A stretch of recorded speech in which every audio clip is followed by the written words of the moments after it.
Hello, everyone. Robert Long here. I want to thank you for watching video 3 of my series of videos titled Road to Recovery, a stroke survivor's story. So, I would like to talk about diabetes and strokes because I'm hearing a lot of people tell me about stories about people who are my age or younger being diagnosed with a stroke, heart attack, or some other critical illness. With new medicines and treatments in the last 20 years, people are living through these diseases instead of becoming a death sentence. So I get a lot of questions about how was it like to be a stroke survivor? How do I manage my diabetes? What are the best foods to eat after having a stroke? How do I keep my low numbers as it relates to my A1C, blood sugar, and blood pressure? So, to help you guys out, I am going to share with you a few tips and tricks that will put you well on your way to a healthier you, with or without diabetes, surviving a stroke or preventing one, and just living an overall healthy life. If you remember my story from a few videos ago, I was diagnosed with diabetes about 5 years ago, which makes me a proven statistic that most men around 40 experience some kind of critical illness. The problem was that I thought that back then, if I just cut back on some of the bad food that I was eating, I would be fine. See, I love pizza, fried chicken, heck, anything fried, high carbs like mac and cheese, lasagna, processed foods like chips and Doritos, and high sugary foods. I remember my doctor at the time saying, I want you to be successful, but the odds are that you will be back to see me like most people who don't take my directions seriously. So, because I did not listen, that is why I'm in the situation that I am in now. Too many strokes and one big one later, I'm telling you now, from the bottom of my heart, please don't make the same mistakes I did.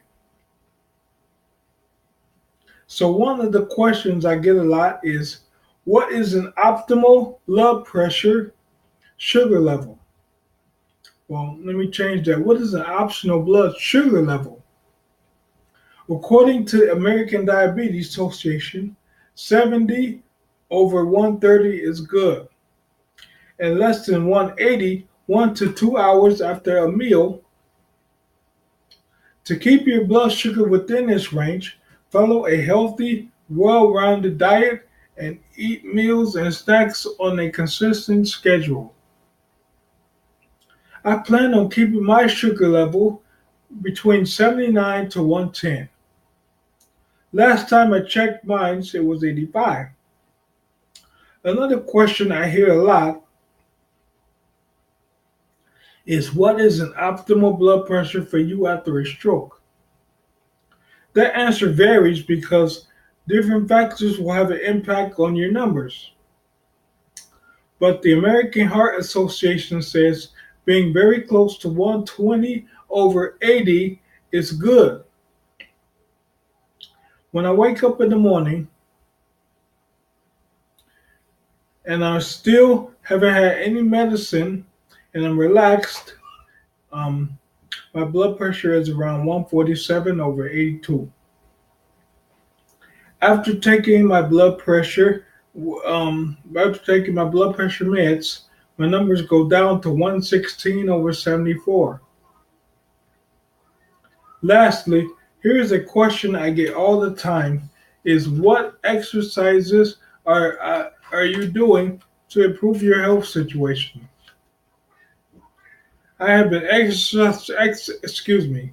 I have been exercising a long time, so it wasn't hard for me to figure out different exercises to do to improve my health. But to get better in my weekend on my weekend right side, my exercises are focused on the right side of my body. So that's it in a nutshell. The biggest difference in what I do today versus 5 years ago is one, following my blood sugar numbers and my A1C to make sure I stay on track. Two, I'm eating healthy by eliminating all sugars and fried foods and cutting my carbs way down. Three, I'm eliminating salty foods to keep my cholesterol in check. And as far as getting back into shape, I will get more into that in my exercising video coming up soon.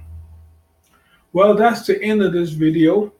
For all the people with diabetes who are pre-diabetic or strokes, keep the faith. This video is for you and I will be praying for you. Thank you for watching this video and hit like at the bottom of the screen if you haven't already. And please comment below with any questions or comments or any ideas you have for me to post in future videos. Thank you.